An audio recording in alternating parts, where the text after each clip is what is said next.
Hi சுட்டீஸ், எல்லாரும் எப்படி இருக்கீங்க? இன்னைக்கு ஒரு கதை பார்க்கலாம். நம்ம முல்லா நஸ்ருதீன் இருந்த நாட்டில் நிறைய கல்வி கற்ற அறிஞர்கள் இருந்தாங்க. அவர்களோட மற்ற நாட்டு அறிஞர்கள் போட்டி போடுவாங்க. அதனால மக்களுக்கு நல்ல நல்ல விஷயங்கள் தெரிய வரும். சில நேரங்களில் போட்டி கடுமையா இருக்கும். வெற்றி பெற்றவருக்கு பட்டமும் பணமும் கிடைக்கும். ஒரு முறை 3 மெத்த படித்தவர்கள் எல்லாமே தெரிந்தவர்கள் என்று மனதில் நினைத்து கொண்டு அடுத்தவர்கள் பதில் சொல்ல முடியாத அளவுக்கு கேள்வி கேட்பார்கள். அவர்கள் போட்டி அழைத்தாலே ஏன் வீணாக அவமானப்பட வேண்டும் என்று நினைத்து நிறைய பேர் போட்டியை புறக்கணிப்பார்கள். அப்படிப்பட்ட அந்த 3 பேரும் நம்ம முல்லா இருந்த நாட்டிற்கு வந்து அரசனிடம் எங்களுக்கு போட்டி போட உங்கள் நாட்டில் புத்திசாலிகள் இருந்தால் வர சொல்லுங்கள் என்றார். உடனே அரசர் தன்னுடைய அரண்மனை அறிஞர்களை பார்க்க அவர்களோ தலையை தொங்க போட்டு விட்டார்கள். யாரும் போட்டி போட விருப்பம் தெரிவிக்கவில்லை. உடனே அந்த 3 பேரும் சப்தமாக சிரித்து, உங்கள் நாட்டில் அனைவரும் முட்டாள்களா? எங்களுடன் போட்டி போட யாருமே இல்லையா? ஆஹா, அப்படியே போட்டி போட்டு எங்களை வென்றால் நாங்கள் இந்த நாட்டுக்கு அடிமை, இல்லை என்றால் நீங்கள் அனைவரும் எங்களுக்கு அடிமை, போட்டிக்கு தயாரா என்று கிண்டலாக கேட்க அரசனுக்கு அவமானம் தாங்க முடியவில்லை. நாளை நாட்டின் நடுவில் இருக்கும் ஒரு இடத்தில் போட்டி நடைபெறும். யார் வேண்டும் என்றாலும் கலந்து கொள்ளலாம். இந்த 3 பேரையும் வெற்றி கண்டால் நிறைய பரிசுகள் கிடைக்கும், இல்லை என்றால் கடுமையான தண்டனை என்று அறிவிப்பு செய்தார். அன்றைய இரவே புத்திசாலிகள் என்று சொல்லி திரிந்த நிறைய பேர் ஊரை விட்டு போய்விட்டார்கள். அடுத்த நாள் காலையில் அங்கே நிறைய மக்கள் கூடியிருந்தார்கள். அவர்களோடு போட்டி போட்டு தோற்றவர்கள் தலை குனிந்து நின்று கொண்டிருந்தார்கள். யாருமே அவர்களை வெற்றி கொள்ள முடியவில்லை என்ற ஆத்திரத்தில் அரசன் அமர்ந்திருந்தார். அந்த பக்கமாக நமது முல்லா பக்கத்து நாட்டில் வியாபாரம் செய்து முடித்து தன்னுடைய கழுதையுடன் ஊருக்கு வந்தார். என்னடா இங்கே எவ்வளவு கூட்டமா இருக்குதே என்று வேடிக்கை பார்த்தவருக்கு பயங்கர அதிர்ச்சி. அவரது மச்சான் வேறு கையை கட்டி தலை குனிந்து நின்று கொண்டிருந்தார்.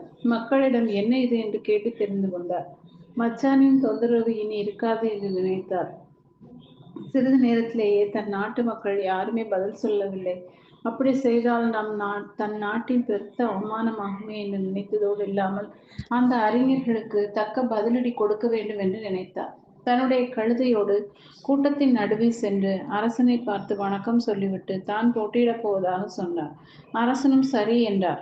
ஆனால் அந்த 3 பேரும் முல்லாவின் ஆடை கழுதையோடு நின்ற நிலைமையை பார்த்து ஏளனமாக சிரித்து, உன்னிடம் நாங்கள் ஆளுக்கு ஒரு கேள்வி கேட்போம். நீ சொல்லும் பதிலை நாங்கள் சரி தவறு என்று சொல்வோம்.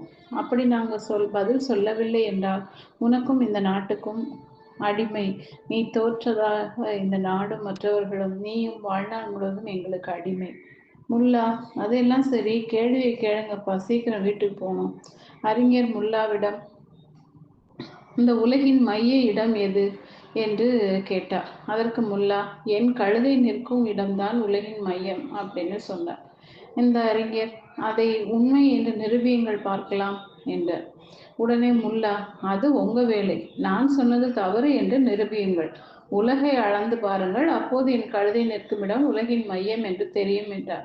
முதல் அறிஞர் என்ன சொல்வது என்று தெரியாமல் பேசாமல் இருந்தார். அடுத்து 2ஆம் அறிஞர், ஆகாயத்தில் மொத்தம் எத்தனை நட்சத்திரங்கள் உள்ளன என்று கேட்டார்.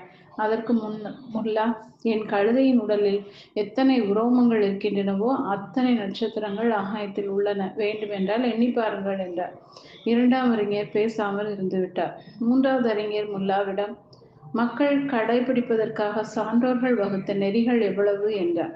அதற்கு முல்லா, அறிஞர்களே, உங்கள் மூவருடைய தாடியிலும் எவ்வளவு உரோமங்கள் உண்டோ அத்தனை நெறிகளை சான்றோர்கள் மக்களுக்காக வகுத்துள்ளனர். இதில் ஏதாவது சந்தேகம் இருந்தால் சொல்லுங்கள். உங்கள் மூவருடைய தாடியிலும் உள்ள உரோமங்களை பிடுங்கி எண்ணிக்கை சரியானது என்று நிரூபிக்கிறேன் என்றார். இவ்வாறு முல்லா கூறியதும், வேண்டாம் வேண்டாம், நீங்கள் சொன்ன பதிலை ஒப்புக்கொள்கிறோம் என்று கூறி அந்த அறிஞர்கள் தாங்கள் தோற்று போனதை ஒப்புக்கொண்டு தங்கள் பரிசுகளை முல்லாவிடம் சமர்ப்பித்தனர். தங்களை அந்த நாட்டின் அடிமை என்று அறிவித்தனர். போட்டியில் வென்றதால் அரசன் முல்லாவை கட்டி பிடித்து நன்றி சொன்னான். என்ன கேட்டாலும் கொடுக்க தயார் என்றான். உடனே அந்த 3 அறிஞர்களையும் தங்கள் நாட்டிற்கு போக அனுமதிக்க வேண்டும். இனிமேல் அவர்கள் இதுபோல் போட்டியிட மாட்டார்கள் என்றார். அந்த மூவரும் முல்லாவுக்கு நன்றி சொல்லி தப்பித்தோம் பிழைத்தோம் என்று ஓடி போனார்கள். முல்லாவின் புகழ் மேலும் பரவியது. ஓகே சுட்டீஸ், இந்த கதை பிடிச்சிருந்தா லைக் பண்ணுங்க, சப்ஸ்கிரைப் பண்ணுங்க, ஃப்ரெண்ட்ஸ் அண்ட் ஃபேமிலிக்கு ஷேர் பண்ணுங்க. கூடவே இந்த பெல் ஐக்கானையும் கிளிக் பண்ண மறக்காதீங்க. பாய்.